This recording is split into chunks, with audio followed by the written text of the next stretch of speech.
Le téléphone a sonné à 5h37 du matin. J'ai su que quelque chose n'allait pas, car les banques n'appellent pas à l'aube, à moins que votre monde ne soit en train de s'effondrer.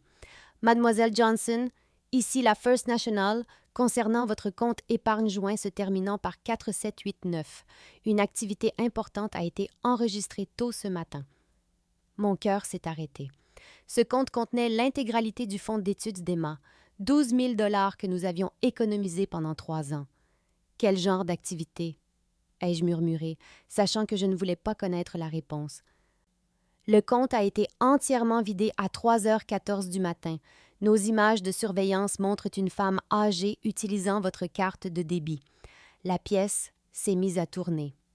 Pouvez-vous la décrire? Mais je savais déjà.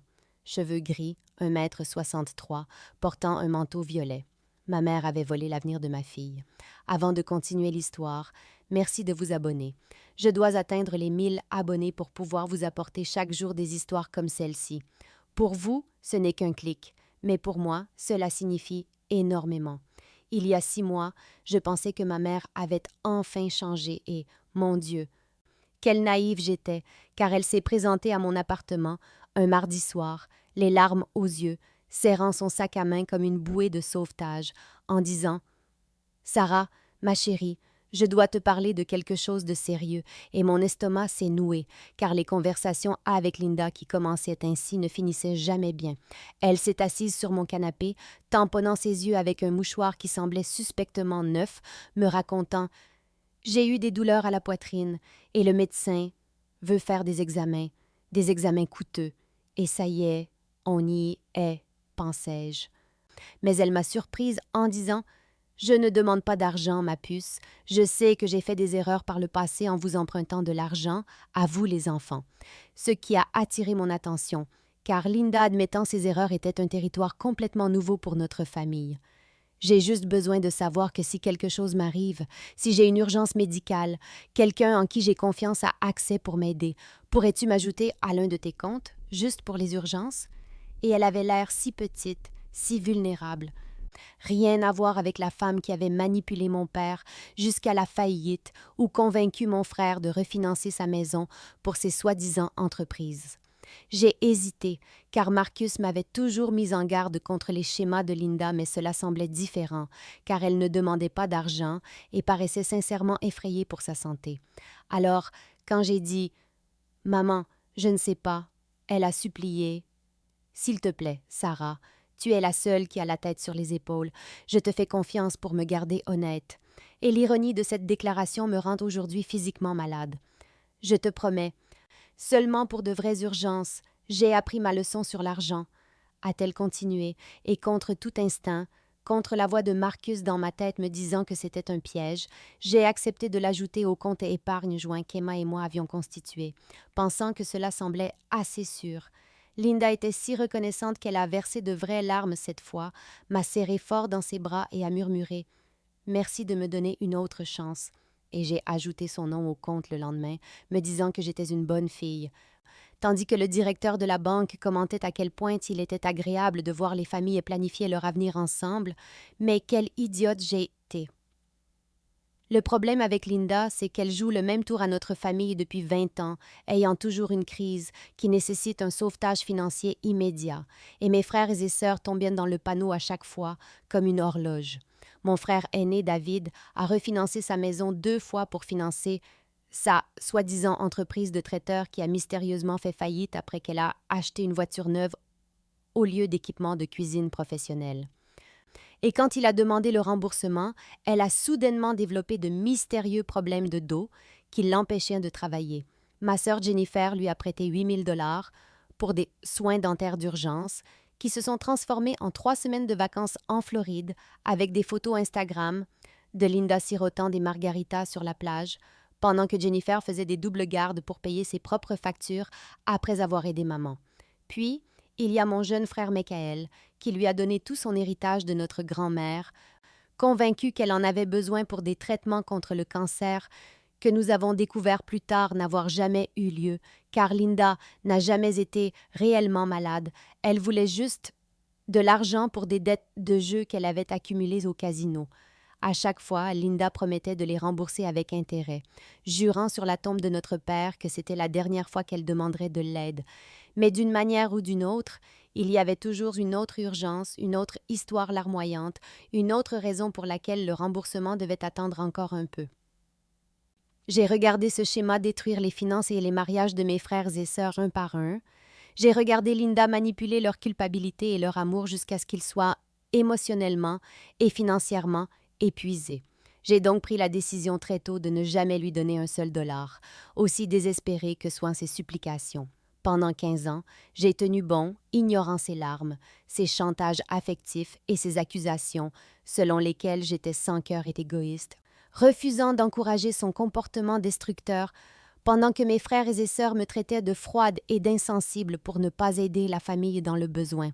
Mais quand elle est venue me voir il y a 6 mois, avec cette histoire de problème de santé, quelque chose en moi s'est fissuré, car l'idée que ma mère puisse mourir seule et effrayée pendant que je gardais rancune me semblait insupportable, et pour la première fois de ma vie d'adulte, j'ai baissé ma garde.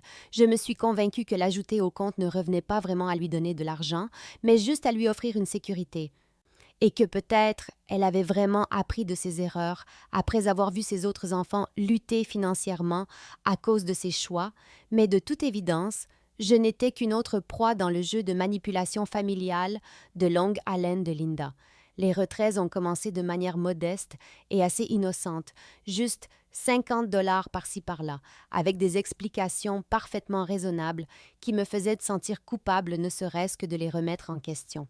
D'abord, c'était son médicament pour la tension artérielle que l'assurance avait soudainement cessé de couvrir, et Linda m'a appelée en pleurant, disant qu'elle ne pouvait pas se permettre l'ordonnance de 120 $.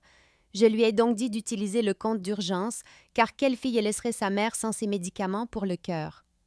2 semaines plus tard, c'était sa voiture qui faisait des bruits étranges, et le mécanicien avait dit que si elle ne la réparait pas immédiatement, le moteur lâcherait, coûtant des milliers de dollars de plus. Donc, 200 $ supplémentaires semblaient logiques et responsables.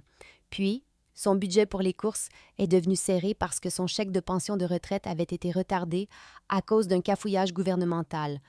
Et les personnes âgées ne devraient pas avoir à choisir entre la nourriture et le loyer. J'ai donc autorisé 150 $ de plus, tout en notant mentalement que cela devenait une habitude, mais en me disant que c'était des urgences légitimes, exactement comme nous en avions discuté. Linda était passée maître dans l'art de faire paraître chaque demande urgente et raisonnable, appelant toujours au bon moment, quand j'étais stressée ou distraite, toujours avec des explications détaillées sur les raisons pour lesquelles cette crise particulière ne pouvait pas attendre. Promettant toujours que ce serait la dernière fois qu'elle aurait besoin d'aide. Elle faisait suivre chaque retrait de SMS reconnaissant sur la façon dont je lui sauvais la vie. Comment elle ne savait pas ce qu'elle ferait sans une fille aussi attentionnée. Comment elle travaillait dur pour se remettre sur pied et n'aurait plus besoin de mon aide très longtemps. Quand j'ai mentionné la fréquence des urgences à Marcus, il a haussé les sourcils et a dit « On dirait que ta mère n'a pas beaucoup de chance ces derniers temps, mais je l'ai défendue, car c'était de petites sommes pour de vrais problèmes, pas comme ses anciennes combines avec mes frères et sœurs. » En y repensant maintenant, je vois exactement ce qu'elle faisait. Elle testait mes limites, me conditionnait à dire oui, normalisait l'idée qu'elle avait accès à mon argent chaque fois qu'elle prétendait en avoir besoin, augmentant progressivement les montants, tout en me faisant sentir comme un monstre égoïste si j'hésitais ne serait-ce qu'une seconde. Au 4e mois, je vérifiais à peine le compte parce que je lui faisais confiance, et c'est exactement sur cette confiance qu'elle comptait pour réussir son dernier coup dévastateur. Marcus est mon meilleur ami depuis l'université, et la seule personne qui n'a jamais été dupe du baratin manipulateur de Linda, ce qui est probablement la raison pour laquelle j'aurais dû l'écouter quand il m'a attrapé le bras sur le parking de la banque il y a 6 mois et m'a dit « Sarah, qu'est-ce que tu fabriquais? » Après que je venais d'ajouter le nom de ma mère au compte du fonds d'études d'Emma. « Elle a changé, Marcus, c'est différent, » ai-je insisté, mais il a secoué la tête avec ce regard qu'il a quand il essaie de me sauver de moi-même et a dit « Linda ne change pas, elle devient juste meilleure pour trouver de nouveaux angles d'attaque et tu es sur le point de lui donner accès à tout ce pourquoi Emma et toi avez travaillé. ce qui m'a mise sur la défensive, car je pensais qu'il était injustement dur envers la véritable crise de santé de ma mère. Marcus est le genre d'ami qui vous dit la vérité même quand vous ne voulez pas l'entendre. Le gars qui m'a tenu les cheveux pendant une intoxication alimentaire, qui m'a conduite à l'hôpital quand Emma s'est cassé le bras, qui m'a aidé à déménager 3 fois sans se plaindre, et qui a vu Linda détruire la vie de mes frères et sœurs avec ses urgences financières sans fin et ses tactiques de manipulation par la culpabilité. Je sais que tu veux croire qu'elle est différente cette fois, mais chasser le naturel, il revient au galop, surtout pour les léopards en forme de Linda qui ont passé 20 ans à perfectionner l'art du chantage affectif, a-t-il dit, et j'ai levé les yeux au ciel en lui disant qu'il était paranoïaque parce que ce n'était pas une question d'argent, mais de famille, de sécurité et de faire ce qui est juste pour quelqu'un que j'aimais, malgré ses défauts. Marcus a soupiré et m'a prise dans ses bras en disant « J'espère que tu as raison, Sarah, vraiment, mais quand ça tournera mal et qu'elle te brisera à nouveau le cœur, je serai là pour t'aider à recoller les morceaux. » Et j'en ai ri, lui disant qu'il s'inquiétait trop et que peut-être Linda méritait le bénéfice du doute après toutes ces années. Maintenant, assise ici à 5h43 du matin, fixant mon compte en banque vide, je peux pratiquement entendre Marcus dire « Je te l'avais bien dit », sauf qu'il est un ami trop bon pour jamais prononcer ces mots, ce qui est exactement la raison pour laquelle je dois l'appeler tout de suite, car il est la seule personne qui comprendra toute l'étendue de cette trahison et m'aidera à savoir quoi faire ensuite sans me faire sentir comme une parfaite idiote pour avoir fait confiance à ma mère une fois de plus. Après avoir raccroché avec la banque, mes mains tremblaient si fort que je pouvais à peine composer le numéro de Linda, et quand je suis tombée directement sur sa messagerie vocale, je me suis dit qu'elle dormait peut-être, que son téléphone chargeait peut-être, qu'il y avait peut-être une explication parfaitement raisonnable à la disparition de 12 000 $ de mon compte à 3 heures du matin. « Maman, c'est Sarah, rappelle-moi immédiatement, il y a eu une sorte d'erreur avec le compte en banque. » ai-je dit dans mon premier message, en essayant de garder ma voix stable et de lui accorder le bénéfice du doute, même si mon instinct hurlait que ce n'était pas une erreur. J'ai rappelé 5 minutes plus tard, puis encore et encore, chaque message vocal devenant plus désespéré et frénétique à mesure que la réalité commençait à s'installer. Linda n'était pas seulement indisponible, elle évitait délibérément mes appels parce qu'elle savait exactement ce que j'avais découvert. « Linda, je sais que tu reçois ces messages. La banque dit que tu as vidé le fonds d'études d'Emma. S'il te plaît, rappelle-moi et explique ce qui se passe. » Ai-je plaidé dans le message numéro 6, mais son téléphone continuait de tomber directement sur la messagerie vocale, comme si elle l'avait complètement éteint ou bloqué mon numéro, ce qui m'a glacé le sang, car les gens innocents ne deviennent pas soudainement injoignables lorsqu'on les interroge sur une activité financière suspecte. Au 10e appel sans réponse, je ne laissais plus de messages, je raccrochais simplement et recomposais comme une possédée, espérant désespérément qu'elle décrocherait et me dirait que tout cela n'était qu'un terrible malentendu, qu'elle avait accidentellement utilisé la mauvaise carte ou qu'il y avait une erreur bancaire qui pouvait être corrigée par un simple appel téléphonique. Mais au fond de moi, je savais que la vérité était beaucoup plus simple et bien pire que n'importe quelle erreur, car Linda avait planifié cela, avait attendu que je lui fasse entièrement confiance, puis avait frappé au milieu de la nuit, pensant qu'elle aurait des heures, voire des jours, avant que je ne découvre ce qu'elle avait fait. La froide réalité s'est abattue sur moi comme de l'eau glacée, alors que je réalisais que ma mère n'avait pas seulement volé mon argent, elle avait calculé le moment parfait pour faire un maximum de dégâts, supposant probablement que je ne vérifierais pas le compte avant bien plus tard, lui donnant le temps de disparaître ou de préparer sa prochaine histoire larmoyante sur les raisons qui l'avaient forcé à prendre ce qui ne lui appartenait pas. Je suis restée assise là, à fixer mon téléphone, sachant que chaque minute où Linda ne répondait pas était la confirmation que ce n'était ni du désespoir, ni une urgence, mais un vol prémédité par la femme qui m'a donné la vie. Ce n'est pas la première fois que la manipulation financière de Linda détruit quelqu'un qui l'aimait. Quand j'avais 12 ans, je l'ai vue vider systématiquement l'entreprise de construction de mon père, jusqu'à la faillite avec ses combines et ses urgences sans fin qui nécessitaient toujours un peu plus d'argent pour être réglé. Papa était un homme bon qui travaillait 16 heures par jour à construire des maisons sur mesure. Et il faisait entièrement confiance à Linda quand elle disait qu'elle avait besoin de fonds pour sa licence d'agente immobilier, puis pour son entreprise de photographie, puis pour sa boutique de vêtements, chaque entreprise échouant de manière spectaculaire après qu'elle eut dépensé l'argent de démarrage en dîners coûteux et en virées shopping au lieu de véritables investissements commerciaux. Linda, on ne peut pas continuer comme ça. Le compte de l'entreprise est vide et j'ai des entrepreneurs à payer. Je me souviens avoir entendu papa dire lors d'une de leurs disputes nocturnes que j'entendais à travers le mur de ma chambre. Mais d'une manière ou d'une autre, elle le convainquait toujours de liquider un autre actif ou de contracter un autre prêt, car cette fois-ci serait différente. Cette fois-ci, sa vision porterait ses fruits et les rendrait riches. J'ai vu les épaules de mon père s'alourdir chaque mois à mesure que les factures s'accumulaient et que les clients commençaient à se plaindre des retards de projet. Je l'ai vu vieillir de 10 ans en 2 ans, alors que les promesses de Linda se transformaient en mensonges et que ces mensonges se transformaient en vols purs et simples sur les comptes de son entreprise. Jusqu'à ce que finalement la banque saisisse notre maison et que la réputation de papa en ville soit ruinée, car les nouvelles vont vite dans le milieu de la construction quand on ne peut pas payer ses sous-traitantes. La nuit où papa a fait ses bagages et nous a quittés, il s'est assis sur mon lit et a dit « Sarah, ta mère est malade d'une manière qui la pousse à blesser les gens qui l'aiment le plus, et je ne peux pas la regarder vous détruire, vous les enfants, comme elle m'a détruit. Et je n'ai pas compris à l'époque pourquoi il nous abandonnait, mais maintenant je réalise qu'il ne fuyait pas ses enfants. Il fuyait Linda avant qu'elle ne puisse lui prendre quoi que ce soit d'autre. Il m'envoie des cartes d'anniversaire depuis l'Arizona maintenant, et parfois je me demande s'il sait que Linda joue toujours au même jeu, qu'elle trouve toujours de nouvelles victimes dans sa propre famille, qu'elle utilise toujours l'amour et la culpabilité comme des armes pour voler les gens qui devrait pouvoir lui faire confiance, et que sa plus jeune fille vient de devenir sa dernière proie, exactement de la même manière que lui l'avait été 20 ans auparavant.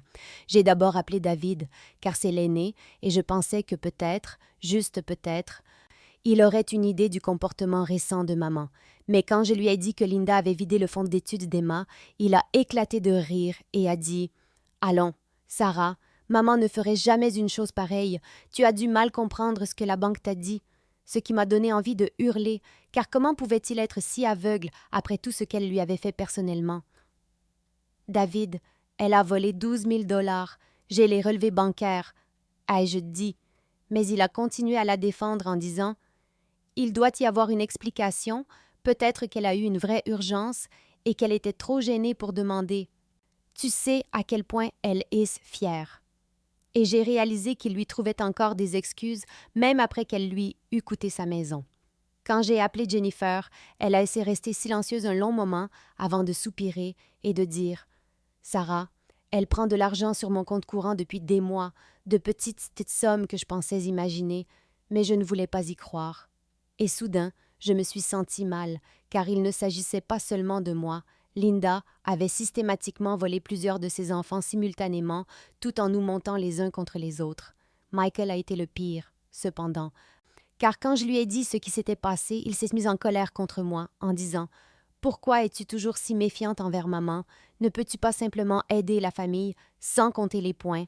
Peut-être qu'elle avait vraiment besoin de l'argent pour quelque chose d'important. » Et j'ai eu envie de le secouer à travers le téléphone parce qu'il l'encourageait, comme il le faisait depuis des années. Elle a un problème de jeu, Michael. Elle en a toujours eu un, et maintenant, elle vole ses propres petits enfants, ai-je dit. Mais il m'a simplement raccroché au nez, comme si j'étais le problème. Comme si j'étais une sorte de monstre pour vouloir que la femme qui saignait notre famille à blanc depuis des décennies rende des comptes. Après avoir appelé tout le monde, je me sentais plus seule que jamais, car la moitié de mes frères et sœurs refusaient de croire que Linda était capable de vol malgré des montagnes de preuves, tandis que l'autre moitié admettait avoir aussi été victime, mais s'était tue pour éviter les drames familiaux, lui permettant ainsi de continuer à s'en prendre à de nouvelles cibles. Le pire, c'était de réaliser que Linda nous avait tous appris à protéger sa réputation, plus que nous nous protégions les uns les autres, nous transformant en une famille de complices et de victimes silencieuses, trop honteuse ou trop conditionnée pour dire la vérité sur ses schémas de comportement destructeurs. Le plus dur n'était même pas la perte de l'argent, c'était de devoir asseoir Emma à la table de la cuisine et de voir son visage se décomposer alors que je lui expliquais que sa grand-mère avait volé tout son fonds d'études, que les 12 000 $ que nous avions économisés ensemble grâce à ses jobs de babysitting et mes heures supplémentaires avaient tout simplement disparu parce que grand-mère Linda avait décidé qu'elle en avait plus besoin qu'Emma n'avait besoin d'une éducation. Mais pourquoi ferait-elle ça, maman? Elle sait à quel point nous avons travaillé dur pour économiser pour l'université, a murmuré Emma, et je pouvais voir son cerveau de 17 ans essayer de comprendre comment quelqu'un qui prétendait l'aimer pouvait détruire son avenir si nonchalamment, et je n'avais pas de bonne réponse, car il n'y a pas de bonne réponse pour ce genre de trahison. Emma avait été si fière de ce compte, vérifiant le solde chaque mois et calculant combien il lui manquait pour sa première année d'université, parlant avec enthousiasme de partager une chambre avec sa meilleure amie et d'étudier le journalisme, et maintenant je devais regarder tous ses rêves se dissoudre, parce que ma mère se souciait plus de ses propres désirs immédiats que de l'avenir à long terme de sa petite fille. Pouvons-nous le récupérer? La police peut-elle nous aider? Demanda Emma, les larmes aux yeux, et j'ai dû lui expliquer que techniquement, Linda était autorisée sur le compte, donc ce n'était pas légalement un vol, même si c'était moralement abject, et j'ai vu la foi de ma fille en la famille et la justice mourir un peu plus à chaque mot que je prononçais. Le pire, c'était de voir Emma se blâmer, disant « Peut-être que j'aurais dû mieux cacher l'argent, peut-être que je n'aurais pas dû faire confiance à grand-mère, alors que tout était entièrement de la faute de Linda. » Pas celle d'une adolescente qui croyait que sa grand-mère l'aimait assez pour ne pas voler son avenir. Nous avons passé l'heure suivante à rechercher des prêts étudiants et des options d'université communautaire pendant qu'Emma pleurait doucement, et je lui ai promis que nous trouverions une solution ensemble, même si je n'avais aucune idée de comment, car que dites-vous à votre enfant lorsque la personne qui devrait la protéger lui a délibérément fait du mal? Cette nuit-là, Emma a demandé si c'était pour ça que papa avait déménagé en Arizona, s'il savait que grand-mère était comme ça, et j'ai réalisé que Linda n'avait pas seulement volé de l'argent, elle avait volé l'innocence et la confiance d'Emma en la famille, me forçant à expliquer des schémas générationnels de manipulation et d'abus financiers à une jeune fille qui devrait s'inquiéter du bal de fin d'année et des candidatures à l'université, pas de savoir si on peut faire confiance à ses propres parents. Quand Linda a enfin répondu à son téléphone à ma 15e tentative, elle ne m'a même pas laissé parler avant de se lancer dans une attaque en règle, sa voix dégoulinant d'une fausse indignation alors qu'elle disait « N'ose même pas me parler sur ce ton, Sarah Marie, je t'ai mieux élevée que ça pour que tu sois si égoïste et ingrate. » Ce qui était un comble venant de la femme qui venait de voler l'avenir de ma fille pendant que nous dormions. « Tu as pris l'argent des études d'Emma, maman, 12 000 $. À quoi pensais-tu? » ai-je dit, en essayant de rester calme, mais elle a immédiatement commencé à hurler que j'étais toujours si dramatique et que je faisais des montagnes d'une taupinière, comme si un vol qualifié n'était qu'un désaccord familial mineur dont nous pourrions rire plus tard. Cet argent était là à ne rien faire pendant que je lutte pour survivre avec ma pension. Ne penses-tu pas que je mérite quelque chose après avoir sacrifié toute ma vie pour élever 4 enfants ingrats? A-t-elle poursuivi, et je pouvais pratiquement l'entendre se glisser dans le rôle de la victime qui l'avait si bien servi pendant des décennies. La voix de Linda est devenue plus aiguë et plus moralisatrice à mesure qu'elle développait son thème, me disant « Je t'ai mouché le nez, changé tes couches, et j'ai eu 2 emplois pour garder un toit au-dessus de ta tête, alors ne me fais pas la morale sur ce que je mérite après tout ce que j'ai fait pour cette famille. » Ignorant complètement le fait qu'elle avait abandonné ses 2 emplois pour poursuivre des projets pour devenir riche rapidement, qui ont mis notre foyer en faillite. « Il ne s'agit pas de ce que tu mérites, maman. Tu as volé ta propre petite fille. » ai-je dit, mais elle a simplement parlé par-dessus moi, en disant « Oh, s'il te plaît, Emma a 17 ans, elle a tout le temps d'économiser de l'argent, mais j'ai 68 ans et j'avais besoin de cet argent maintenant pour des choses importantes, sans expliquer ce qui pourrait être plus important que l'éducation de sa petite fille. » La conversation a dégénéré en un florilège des plus grandes manipulations de Linda, y compris « Je suppose que je sais où j'en suis avec ma propre fille, et, après tout ce que j'ai sacrifié, c'est comme ça que tu me traites. Et, vous les enfants, vous êtes tous si gâtés, vous n'avez aucune idée de ce qu'est la vraie difficulté. » jusqu'à ce que je réalise qu'elle croyait sincèrement être la victime dans ce scénario. Que voler 12 000 $ à sa petite fille était en quelque sorte justifié parce qu'elle avait accompli les devoirs de base de la maternité il y a 30 ans et pensait que cela lui donnait un accès illimité à nos comptes bancaires pour toujours. Après que Linda m'eut raccroché au nez en pleine tirade, quelque chose a fait tilt dans mon cerveau et j'ai réalisé que m'énerver n'allait pas résoudre ce problème, mais que faire preuve d'intelligence le pourrait. J'ai donc immédiatement lancé l'application d'enregistrement de mon téléphone et je l'ai rappelée, sachant qu'elle répondrait probablement juste pour me crier dessus davantage et me donner exactement les preuves dont j'avais besoin pour prouver sa culpabilité au reste de la famille. Effectivement, elle a décroché en hurlant. « Arrête de me harceler, Sarah. Je n'ai rien à te justifier. » Et je l'ai laissée parler, restant calme pendant qu'elle creusait sa propre tombe avec des déclarations comme « Cet argent était à moi de droit » et « Emma peut prendre des prêts étudiants comme tout le monde » et « Je mérite de profiter de mes vieux jours après vous avoir élevé, bande de sales gosses. » Tout cela capturé en un son numérique cristallin. J'ai sauvegardé tous les messages vocaux qu'elle avait laissés au cours des 6 derniers mois, y compris ceux où elle avait menti sur les coûts des ordonnances et les réparations de voitures, créant une chronologie qui montrait sa tromperie systématique et sa préméditation plutôt que des dépenses d'urgence désespérées comme elle l'avait prétendu. Ensuite, je me suis connectée au site web de la banque et j'ai fait des captures d'écran de chaque transaction, notant les dates et les heures qui prouvaient qu'elle planifiait ce casse depuis des semaines, effectuant de petits retraits de test pour voir si je surveillais le compte avant de viser le gros lot au milieu de la nuit comme un voleur ordinaire. J'ai créé une feuille de calcul documentant chaque mensonge qu'elle avait raconté, chaque fausse urgence qu'elle avait fabriquée, chaque tactique de manipulation qu'elle avait utilisée pour accéder au compte, car je savais que les appels à l'émotion ne fonctionneraient pas sur mes frères et sœurs complices, mais que des faits bruts et concrets pourraient peut-être percer leur aveuglement volontaire sur la véritable nature de Linda. Marcus dit toujours que lorsqu'on a affaire à des manipulateurs, il faut penser comme un procureur qui constitue un dossier, et c'est exactement ce que j'ai commencé à faire, rassemblant des preuves non seulement pour une éventuelle action en justice, mais aussi pour le tribunal de l'opinion familiale où Linda avait régné en maître pendant trop longtemps.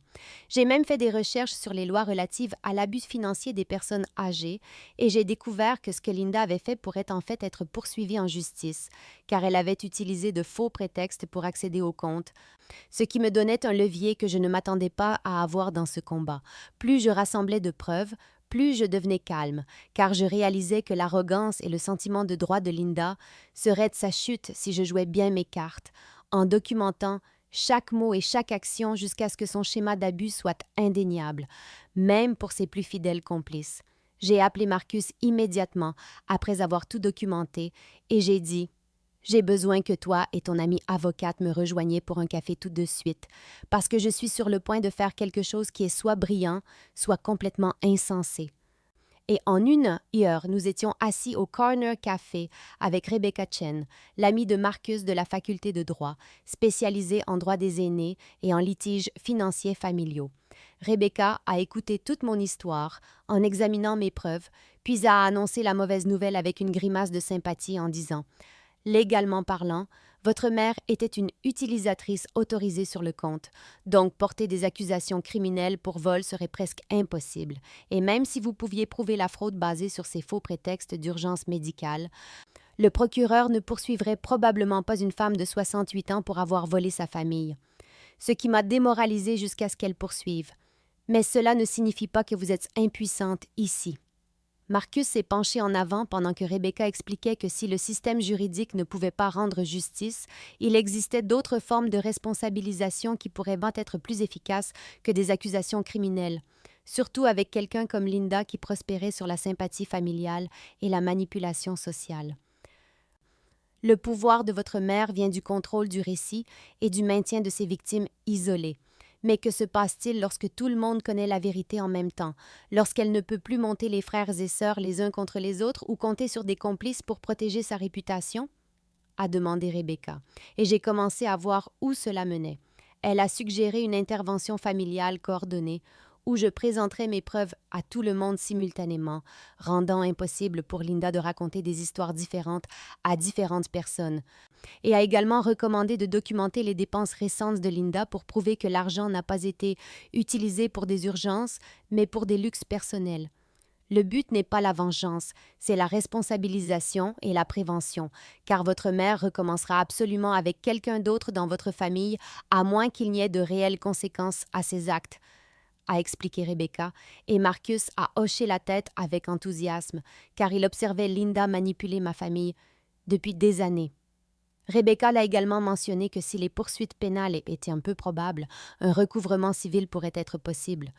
Surtout si je pouvais prouver que Linda n'avait aucune intention de rembourser l'argent et avait utilisé la tromperie pour y accéder, ce qui pourrait la forcer à liquider des actifs pour restituer le fonds d'études d'Emma par le biais du tribunal des petites créances. Quand je me suis enfin assise avec les relevés bancaires imprimés et un surligneur pour analyser exactement ce que Linda avait fait, j'ai découvert quelque chose de bien pire qu'un simple vol désespéré en pleine nuit.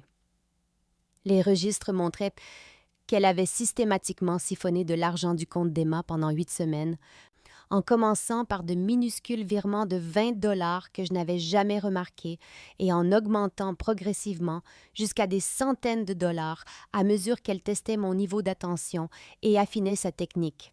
Le schéma était méthodique et calculateur, avec des virements effectués tous les quelques jours pour des montants juste assez petits pour ne pas déclencher mes alarmes mentales, et j'ai réalisé qu'elle avait étudié mes habitudes bancaires pour déterminer combien elle pouvait voler sans être détectée, comme un escroc professionnel qui repère sa cible.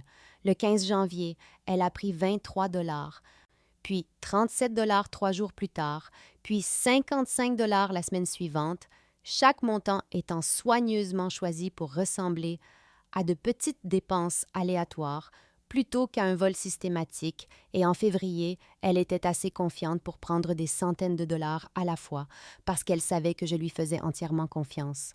Le retrait final de 8 200 $ a eu lieu à 3h14 du matin un mardi, quand elle savait que je serais profondément endormie et que je ne vérifierais pas le compte avant bien plus tard, lui donnant un maximum de temps pour soit disparaître, soit concocter sa prochaine histoire larmoyante sur les raisons qui l'avaient forcée à prendre ce qui ne lui appartenait pas.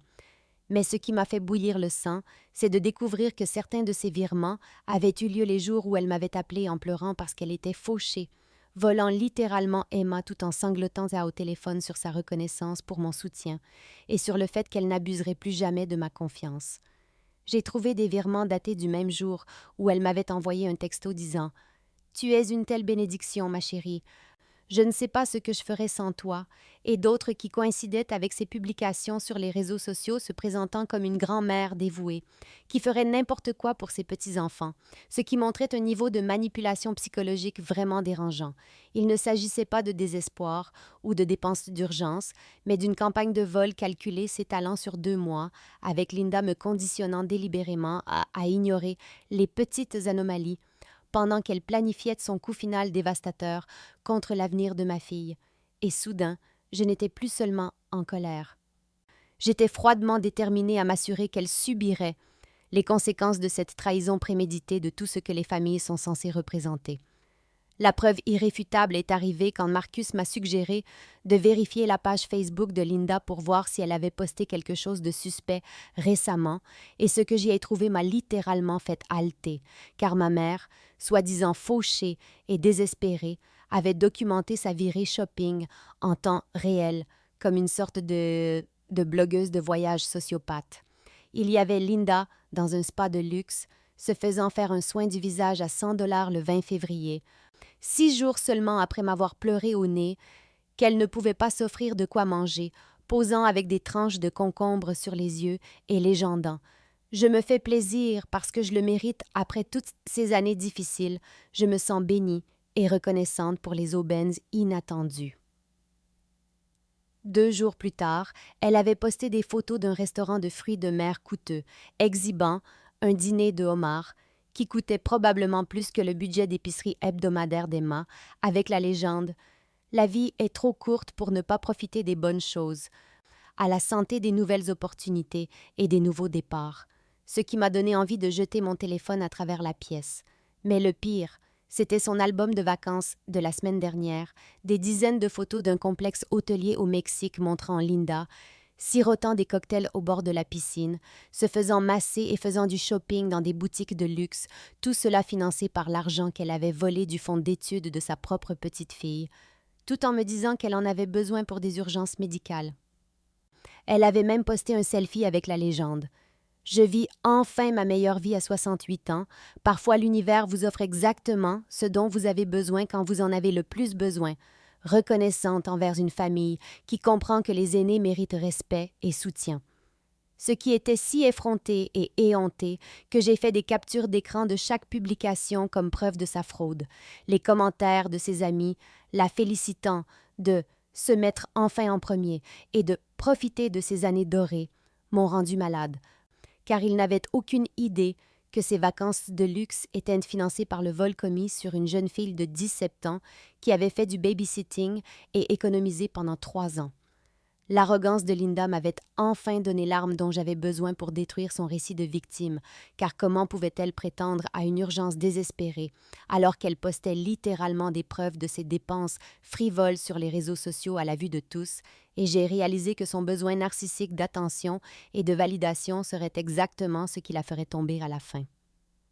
Armée des captures d'écran des vacances de luxe et des soins au spa de Linda, j'ai commencé à passer des appels téléphoniques stratégiques à chaque membre de la famille et amis à qui je savais qu'elle avait emprunté de l'argent au fil des ans, en commençant par ma cousine Janet, qui avait prêté à Linda 3 000 $ pour des réparations d'urgence à la maison, qui s'étaient transformées en sac à main de créateur et en voyage au casino.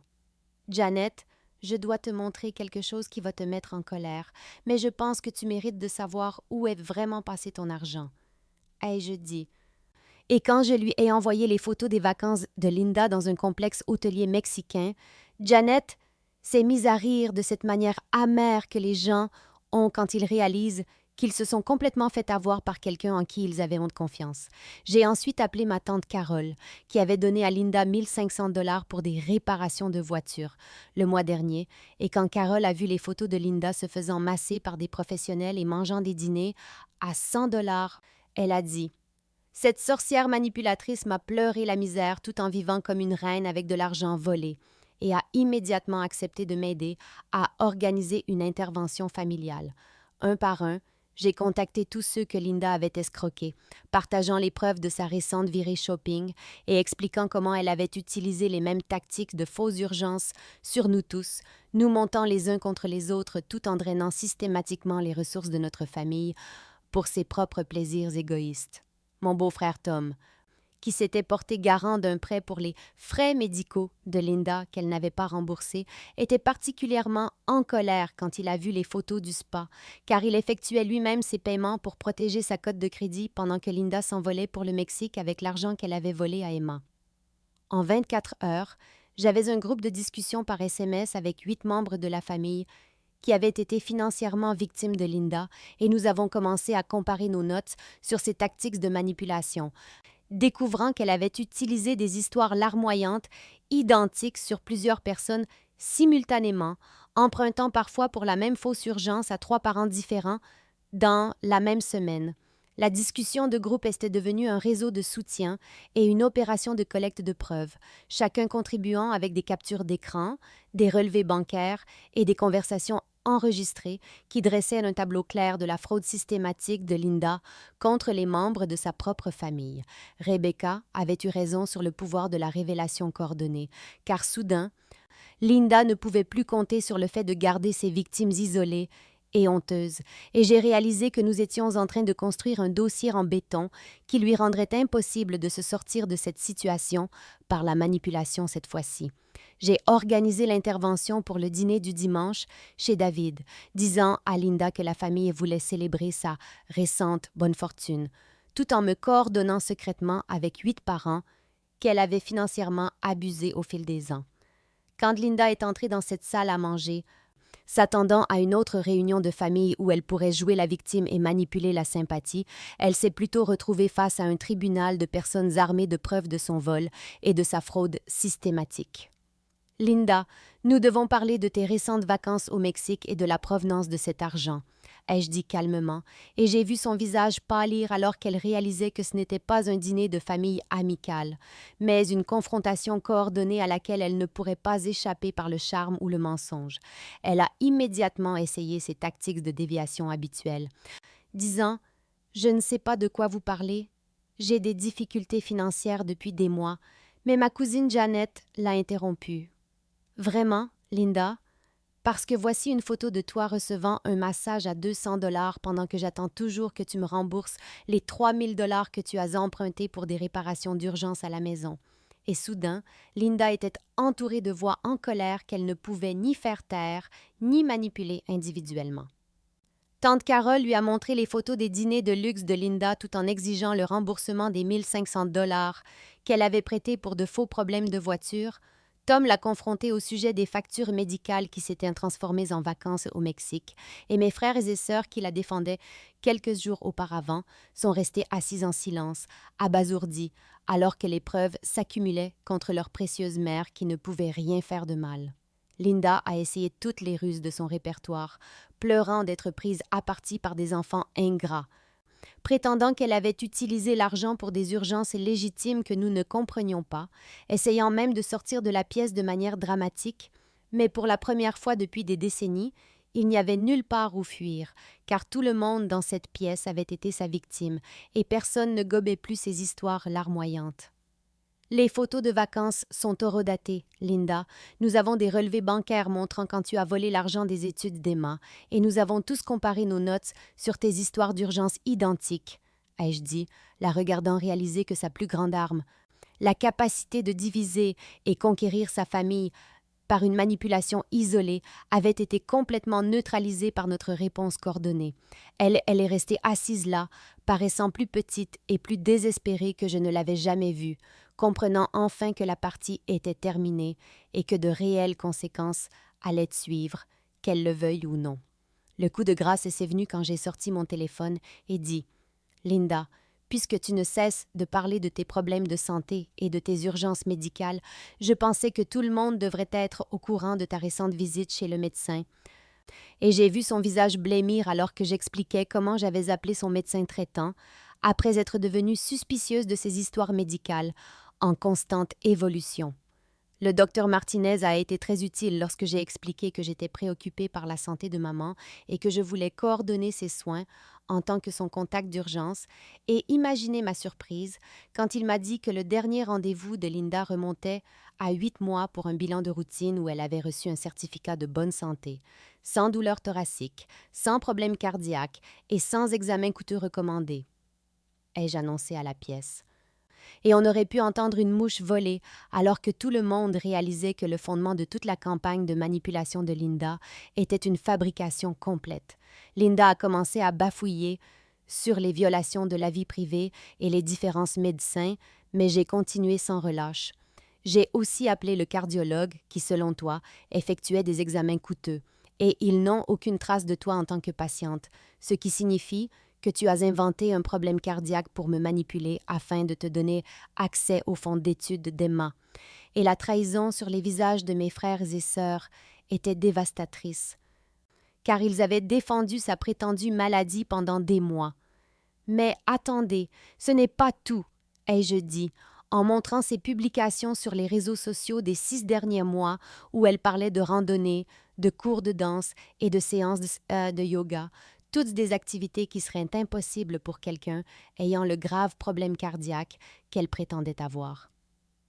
Tu as utilisé une fausse crise médicale pour manipuler émotionnellement toute ta famille et tout en postant des vidéos de toi faisant de la zumba et de l'escalade, ce qui est une activité cardiovasculaire assez impressionnante pour quelqu'un qui avait soi-disant besoin d'une chirurgie cardiaque d'urgence, ai-je poursuivi, et le récit de victime de Linda s'est complètement effondré, alors que tout le monde réalisait qu'ils avaient été dupés par une fraude médicale élaborée. La pièce a éclaté en voix de colère, alors que les membres de la famille partageaient comment Linda avait utilisé sa fausse maladie pour les culpabiliser et obtenir des prêts, du babysitting, des trajets vers de faux rendez-vous médicaux et un traitement de faveur, alors qu'elle était en parfaite santé, et utilisait leur sympathie comme une arme contre leur portefeuille et leurs émotions. Chaque larme que tu as versée, chaque fois que tu as serré ta poitrine de manière dramatique, chaque histoire sur le fait d'être trop malade pour travailler mais d'avoir besoin d'argent pour des traitements, tout cela n'était qu'une comédie pour voler ta propre famille. Ai-je terminé, et Linda n'avait finalement plus rien à dire, car son plus grand mensonge avait été exposé devant tous ceux qu'elle avait victimisés. La dernière tentative désespérée de Linda fut de se mettre à crier au sujet d'enfants ingrats et de menacer de déshériter tout le monde, mais le rapport de force avait tellement changé que ces menaces semblaient simplement pathétiques et vaines, surtout quand Janet a ri et a dit « Quel testament, Linda? Tu ne possèdes rien d'autre que des dettes et de l'argent volé. » Ce qui a semblé briser quelque chose en elle alors qu'elle réalisait que son option nucléaire habituelle n'avait aucun impact sur des gens qui en avaient enfin fini d'être manipulés.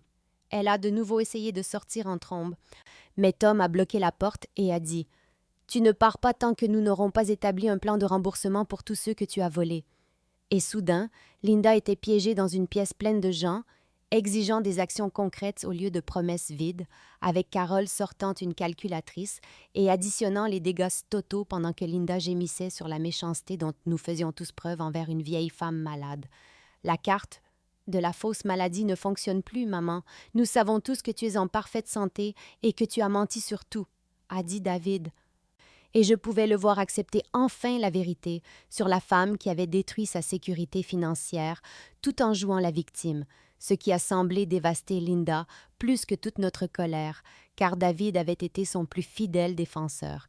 Quand j'ai annoncé que j'avais déjà partagé les preuves avec les amis de l'Église et du club de lecture de Linda, expliquant comment leurs dons pour ses frais médicaux avaient en fait financé des vacances de luxe, Linda a commencé à hyperventiler, car son cercle social apprenait la vérité sur sa fraude systématique et ses tactiques de manipulation. « Tu ne peux pas raconter les affaires de famille aux gens !» a-t-elle haleté, mais il était trop tard, car sa réputation s'effritait déjà. À mesure que la nouvelle se répandait dans ses réseaux sociaux au sujet du faux problème cardiaque et de l'argent des études volées, la forçant à faire face aux conséquences dans la communauté où elle avait construit son personnage de victime. Le coup de grâce est venu lorsque je lui ai tendu un accord de remboursement formel que Rebecca avait rédigé, exigeant la restitution complète du fonds d'études d'Emma, plus des dommages et intérêts dans les 90 jours, et quand Linda a essayé de refuser. Carol a calmement expliqué que l'alternative était des poursuites pénales et des procédures civiles qui rendraient ces crimes financiers publics. Pour la première fois de sa vie, Linda n'avait aucune issue, aucune histoire larmoyante qui fonctionnerait, aucun membre de la famille prêt à cautionner son comportement et aucun autre choix que de faire face aux conséquences de décennies de manipulation et de vol qui l'avaient finalement rattrapée. En une semaine, Linda était revenue du Mexique et avait été forcée de liquider tous les articles de luxe qu'elle avait achetés avec de l'argent volé, revendant les sacs à main de créateurs à des dépôts-ventes, annulant le forfait spa qu'elle avait prépayé et même retournant les bijoux qui étaient encore dans la période de retour, tout en marmonnant à propos d'enfants ingrats qui ne comprenaient pas qu'elle méritait de belles choses après des années de sacrifices. Le plan de remboursement que Rebecca avait rédigé était en béton, exigeant que Linda rembourse l'intégralité du fonds d'études d'Emma dans les 90 jours sous peine de poursuite pénale pour fraude. Regarder ma mère se démener pour liquider ses actifs et emprunter sur sa pension de retraite était profondément satisfaisant après des années à l'avoir manipulée et volé des gens qui l'aimaient. J'ai aidé mes frères et sœurs à établir des limites financières fermes avec Linda, en créant un groupe de discussion familiale où nous partagions des informations sur toute demande de prêt ou histoire larmoyante, garantissant qu'elle ne pourrait plus jamais nous isoler et nous manipuler individuellement, et c'était incroyable de voir à quelle vitesse son pouvoir s'est évaporé, une fois que nous avons cessé de cautionner ces récits de victimes. Carol a mis en place des paiements automatiques depuis le compte bancaire de Linda pour s'assurer qu'Emma récupère son argent dans les délais. Tom a refusé de faire d'autres paiements de prêt au nom de Linda, et même David a finalement bloqué son numéro après qu'elle ait essayé de le culpabiliser pour qu'il couvre sa facture d'électricité pendant qu'elle effectuait des paiements de restitution au reste d'entre nous. La partie la plus gratifiante a été de voir le visage d'Emma lorsque j'ai déposé le premier versement de remboursement sur son nouveau compte d'études, un compte auquel Linda n'aurait jamais accès. et de dire à ma fille: voilà à quoi ressemble la justice quand tu refuses d'accepter d'être victimisée par des gens qui prétendent t'aimer, ce qui m'a semblé être la leçon la plus importante que je pouvais lui enseigner sur les limites familiales et le respect de soi. Les amis de l'Église et le cercle social de Linda l'avaient en grande partie abandonnée après avoir appris la fausse crise médicale et le vol commis sur sa propre petite-fille, la laissant isolée et forcée d'affronter les conséquences de ses actes sans un réseau de soutien de complices à manipuler. Et pour la première fois de ma vie d'adulte, je me suis sentie véritablement libérée de son terrorisme émotionnel et de sa prédation financière. Je m'étais transformée d'une victime en quelqu'un qui pouvait protéger ma famille et moi-même, et cette force était meilleure que n'importe quelle vengeance, car je savais que Linda ne pourrait plus jamais faire de mal à Emma ou à moi. 6 mois plus tard, Emma et moi avons une relation plus forte que jamais, car avoir traversé ensemble la trahison de Linda nous a appris à toutes les deux que l'honnêteté sur les dysfonctionnements familiaux est plus saine que de protéger les gens des vérités inconfortables. Maintenant, Emma comprend pourquoi j'avais maintenu certaines limites avec sa grand-mère et ne me blâme pas pour le vol, car elle a appris que certaines personnes vous feront du mal, peu importe à quel point vous les aimez. Marcus a été justifié dans chaque avertissement qu'il m'a jamais donné au sujet de Linda, mais il n'a jamais dit une seule fois « je te l'avais bien dit », car la véritable amitié signifie soutenir quelqu'un à travers les conséquences de ses erreurs sans le faire se sentir plus mal à propos de décisions qu'il regrette déjà. Et je réalise maintenant que son honnêteté constante sur le caractère de ma mère était le plus grand cadeau qu'il aurait pu me faire, même quand je n'étais pas prête à l'entendre. Le changement le plus profond a été d'apprendre à faire confiance à mes instincts sur les gens au lieu d'ignorer mes intuitions à cause de la culpabilité et des obligations familiales. Je vois maintenant que chaque signal d'alarme concernant le comportement de Linda était exact et que j'avais été entraînée depuis l'enfance à ignorer mes propres perceptions pour maintenir la paix avec une manipulatrice qui prospérait sur le chaos familial.